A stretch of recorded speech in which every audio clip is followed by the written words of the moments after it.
Very good morning to all of you dear student. आपके शो your English teacher. Student, कल हम हमारे एक्टिव एंड पैसिव वॉइस के बारे में बात कर रहे थे। तो एक्टिव वॉइस को चेंज करते वक्त पैसिव वॉइस में हमें क्या क्या नियम का ध्यान रखना है, उसकी कुछ बेसिक इन्फॉर्मेशन हमने अपडेट की थी। आज हम कुछ इन्फॉर्मेशन और अपडेट करते हैं, ठीक है। सपोज हमारे पास में कोई पैसिव एक्टिव वॉइस का कोई सेंटेंस है, ठीक है। सेंटेंस क्या है?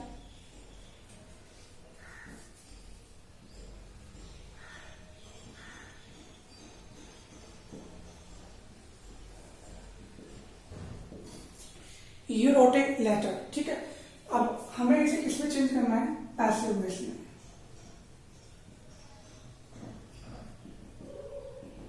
अब जब हम इसे पैसिव वॉइस में चेंज करेंगे तो यू तो मेरा सब्जेक्ट है, रोट मेरा मेन वर्ब, ठीक है, और ए लेटर मेरा ऑब्जेक्ट है। मैंने आपको बताया था जब एक्टिव वॉइस को पैसिव वॉइस में चेंज करते हैं तब हमारा जो ये ऑब्जेक्ट तो सब्जेक्ट की जगह जाता है, ये ऑब्जेक्ट की चला जाता है, और वर्ब की यहाँ पर वर्ब का यूज किया जाता है। लेकिन ये जो वर्ब है ना, ये हमारे यहाँ पर सेकंड फॉर्म में, सॉरी थर्ड फॉर्म में चेंज हो जाती है। ये ध्यान रखना, पैसिव वॉइस में जब भी कोई भी वर्ब आएगी वो मेन वर्ब की थर्ड फॉर्म का ही वहां पर यूज किया जाएगा, ठीक है। कीप इन योर माइंड कि पैसिव वॉइस में जब भी आप वर्ब की फॉर्म का यूज करोगे तो वहां पर थर्ड फॉर्म का प्रयोग करोगे। इसका एक बार बना लेते हैं, तो यहां पर हो जाएगा ए लेटर, यहाँ पे मेन वर्ब की सेकंड फॉर्म है, तो सेकंड फॉर्म के हिसाब से यहाँ पर वॉइस वर्ब का प्रयोग करेंगे। हमारा सब्जेक्ट सिंगुलर है तो सिंगुलर के हिसाब से हमने वॉच का प्रयोग किया। ये मैं एग्जांपल बता रहा हूँ, नियम के हिसाब से करते रहेंगे भी, ठीक है। ए लेटर वॉच, और मेन वर्ब की थर्ड फॉर्म क्या हो जाएगी यहाँ पर? Write, wrote, written. ये सेकंड फॉर्म है राइट की, ठीक है। तो यहाँ पर ये सेकंड फॉर्म हो चुकी है, और थर्ड फॉर्म क्या हो जाएगी? रिटर्न। और ऑब्जेक्ट जो मेन वर्ब है उसके बाद हम बाय का यूज करके जो हमारा सब्जेक्ट है, सब्जेक्ट को यहाँ पर ऑब्जेक्ट बना के लेके आएंगे, तो यू का क्या हो जाएगा? यू। क्लियर है? तो ध्यान रखना, जब एक्टिव वॉइस का मेन वर्ब, ठीक है, उसे हम जब पैसिव वॉइस में चेंज करेंगे तो मेन वर्ब के थर्ड फॉर्म का ही प्रयोग किया जाएगा। Keep in your mind. यहां पे मैंने कुछ सब्जेक्ट लिखा है, ठीक है, जिनका ऑब्जेक्ट आपको चेंज करना है।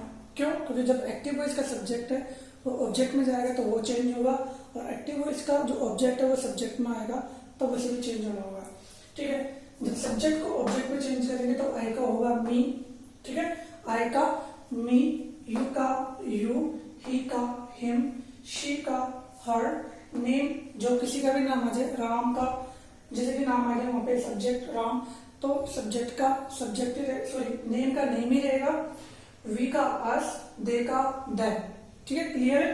तो ध्यान रखना, आई का मी, यू का यू, ही का हिम, शी का हर, नेम का नेम रहेगा, वी का अस, दे का देम, ठीक है। और यदि ऑब्जेक्ट को यदि सब्जेक्ट में चेंज करेंगे तो मी का आई, यू का यू, हिम का ही, हर का शी, नेम का नेम रहेगा, अस का वी, और देम का दे।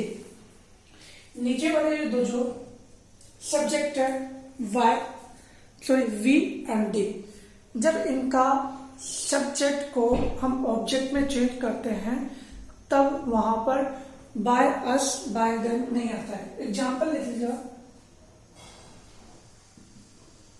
We stole a pen.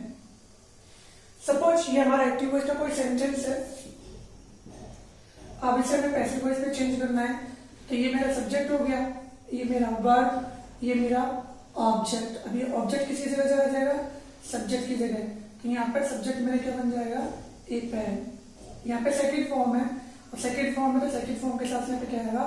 Watch, और ये स्टोल का क्या हो जाएगा? थर्ड फॉर्म कौन सी हो जाएगी? स्टोलन, ठीक है।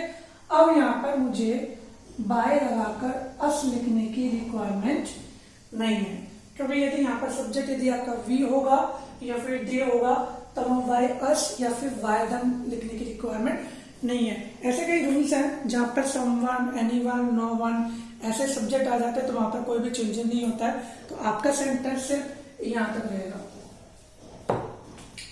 ए पेन वॉज स्टोलन, ठीक है। वाई अस लिखने की यहाँ पर रिक्वायरमेंट नहीं होगी। अब देखिए चेंजिंग वर्ब, पैसिव वॉइस में मेन वर्ब की थर्ड फॉर्म का ही प्रयोग किया जाएगा। मैं आपको बता चुका हूँ, वापिस बता रहा हूँ, पैसिव वॉइस में जब भी आप मेन वर्ब का यूज करोगे तो वहां पर मेन वर्ब के थर्ड फॉर्म का यूज किया जाएगा। और सेकंड है एक्टिव वॉइस के टेंस के अकॉर्डिंग उसी टेंस की पैसिव हेल्पिंग वर्ब नए सब्जेक्ट के अकॉर्डिंग लगाई जाएगी, ठीक है। एक्टिव वॉइस के टेंस के अकॉर्डिंग, एक्टिव वॉइस में जिस प्रकार का टेंस होगा उसी टेंस के अकॉर्डिंग जो पैसिव हेल्पिंग वर्ब है वो नए सब्जेक्ट के अकॉर्डिंग लगाई जाएगी, ठीक है। जो ऑब्जेक्ट, एक्टिव वॉइस का जो ऑब्जेक्ट हमारा सब्जेक्ट बन के आएगा उसी सब्जेक्ट के अकॉर्डिंग फिर हम क्या करेंगे, हेल्पिंग वर्ब का यूज करेंगे, ठीक है। तो एक बार आप इनको चेक करके देख लीजिएगा।